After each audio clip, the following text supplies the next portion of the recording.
everybody. This is Lauren from my counselor here at Plexus, and I'm here to present another short workshop for you. Today's topic is called SMART goals, and you'll notice here that SMART is actually an acronym, which we will define in a little bit. But hopefully you are in need of some support in terms of reaching your goals and setting goals, and finding a concrete way so that you know that you can accomplish them. So let's go ahead and get started. Feel free to take notes on your laptop, or if you have a notebook in front of you, that also might be helpful. But just know that this workshop is also available for you at any time, so you can always pause the video, you can always go back, fast forward. It's up to you at the pace that you want to go at. So I want to start today's workshop by asking you a couple questions. You can, think about your answers, or you can write them down. But my first question to you are, what are the benefits of making plans or goals? My second question is, what are some goals that you have for this school year? And this could be for the remainder of the year, depending on when you're watching this. Or if you are watching this at the beginning of the year, then think about, things you want to accomplish during this time, maybe by the end of the semester, or maybe by the end of the year. And ask yourself, why are these your goals? Why are they important to you? And this may be because it relates to your plans after high school, or the college that you want to go to, or it may be something personal, and that's why it's a goal for you. So let's get into what SMART means. And each letter of SMART stands for something, and it relates to how you want to set and accomplish your goals. The S, it stands for specific. The M stands for measurable. The A stands for achievable. R is relevant. And T is time bound. All right, so S stands for specific. And so usually we're talking about academic goals, or they can be related to things outside of class. But maybe there's something that you want to accomplish in a particular subject, or maybe you're involved in something outside of class, like a sport or an organization or a club. But whenever you are making that goal, it should be very, very clear in terms of what that goal is about. The M, it stands for measurable, and what that means is, how will you know when you are done? So here again, it's all about being clear, and you want to measure with facts and not opinions. So let's say you want a certain grade. You know that you accomplished your goal because you set the goal to get a B, an 85% or higher on your algebra test. Instead of, I will do well on my algebra test, a number or a grade gives you a measurable accomplishment to pursue. The next is achievable, and you want to ask yourself, can you do this? Is it challenging enough? Will this mean that this goal is giving up something else important? So you want to have balance, and at the same time, you also want to challenge yourself. So think about all of the priorities and responsibilities that you have in your life, and you don't want to set a goal that is something that you already do and it's easy for you. At the same time, you don't want to choose something that's too challenging. So if you are in English class and that's your weakest subject, and that's something that you need to work on and you want to work on, it may be unrealistic for you to go from a D to an A, but you might be more practical, and it'll be more motivating if you tell yourself, okay, instead of going from a D to an A, I know that I can go from a D to a B minus. So know yourself and know what's achievable, but at the same time, set the standards high and know that you still want to set goals that are challenging. The next letter is R, and that means relevant. And what that means is, why is this accomplishing this goal important to you? And how will it help you either overall or in that particular class? And so you might be setting that goal to do well and score a B on your math test, because that will set you up to do well in math the rest of the year. And then you doing well in math will help you prepare for college, your college applications. But also, you know that the career that you want to have, you have to always do math. So if you know that math is a subject that you know that you'll take in college, right, then doing well now will help you do well later. And then lastly is time bound. When will you be done, or when will you be half done? So sometimes it's easy to know this part of your goal because you may have a deadline and it may be set for you. Other times there won't be a deadline, and that's something that you'll have to set for yourself. So if you know that your test is on a specific date, then you know that you'll either accomplish this goal or not by that specific date.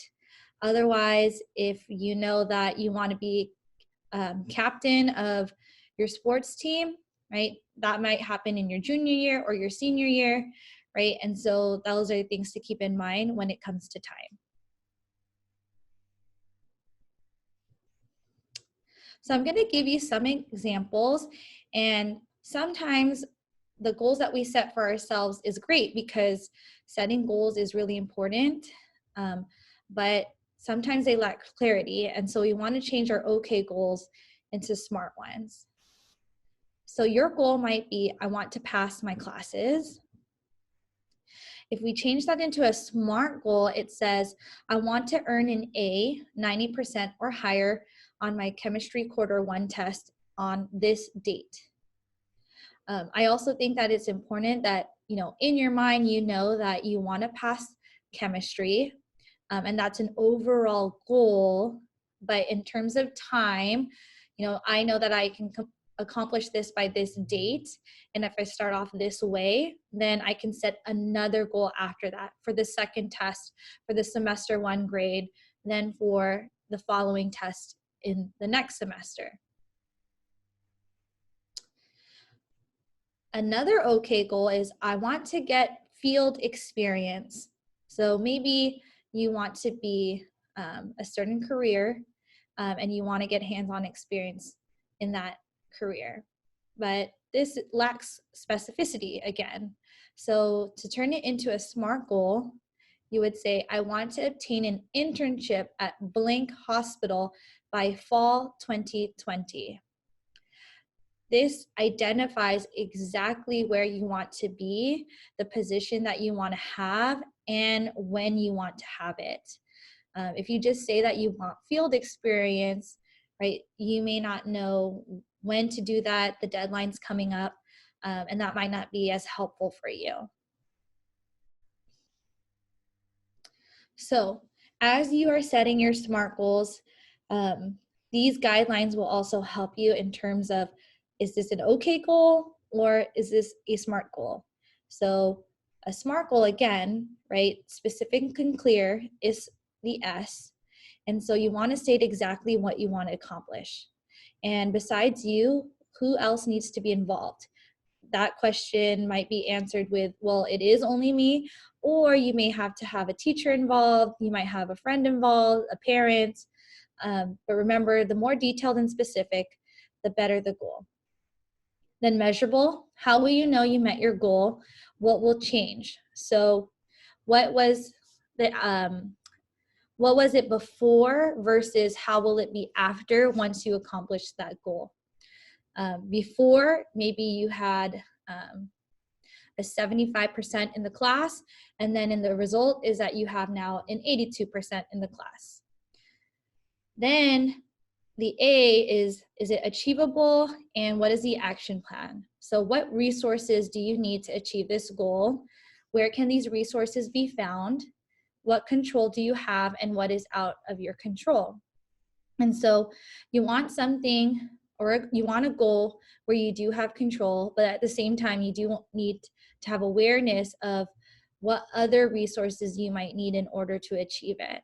Does that mean that you need to attend tutoring? Does that mean that you need to go online and search for a specific resource to help you? Do you need to go to a specific website? Those are things that can help you create that action plan. The R stands for relevant. And so how does it relate to your other goals, and why is this goal particularly important for you? So maybe your goal is to get a part-time job, but remember, why is that relevant and important to you? And so it may be important to you for personal reasons, and you are trying to, financially support yourself. Your other reason might be because it's relevant to the future career that you want to have, right? But you don't want to set a goal because of either peer pressure or someone told you it's the right thing. You also want to have a why, and you want to have a why that's relevant to who you are and who you're who you want to be eventually in the future. And then lastly, the T, it stands for time bound. And so you want to break down what needs to be done, and you want to create a timeline for all parts of your action plan. So when do you expect for this goal to be met? It's best to include a date, and then think about what can be done today. Besides the timeline, is there any of the steps that you can do right there and then? And if you are, I think that it puts you off on the right direction, because then, completing one step or multiple steps at the very beginning will then motivate you to accomplish that goal to the very end. So the last thing to note is that you identify potential roadblocks that may hinder you from accomplishing your SMART goal, and identify strategies that will help you overcome these potential roadblocks. So that might be other responsibilities that might get in the way. That might be a lack of motivation. So that might be someone who may be in your way that may not want to help you in achieving your goal. And so you do want to keep those in mind. And when you know that, right, then think about the ways that you can overcome those obstacles. So lastly, I just want you to take away these few key ideas here from setting SMART goals. And that is to gain clarity of what you want and what you want to accomplish. That setting goals in a smart way will help you to prioritize your time, help you to maximize your time, because you know that everything that you're doing is productive and working towards what you want to accomplish. And I think that when you know exactly what you want to get done, that leaves you with more pride when you know exactly what you did and what you accomplished. So before we end today, just wanted to end this video by reminding you that if you are using Plexus on our website, that you can also access Plexus through our app if you have an Android or an iPhone. And you're also free to chat with my counselor if you have any questions about this particular workshop or about your college application or college selection process. We are always available. And if you are a Plexus user, whether you have positive or constructive feedback, we would love for you to rate and review our app in Google Play or in the App Store. So hopefully we will see you again in another video, and hopefully you will accomplish your SMART goals.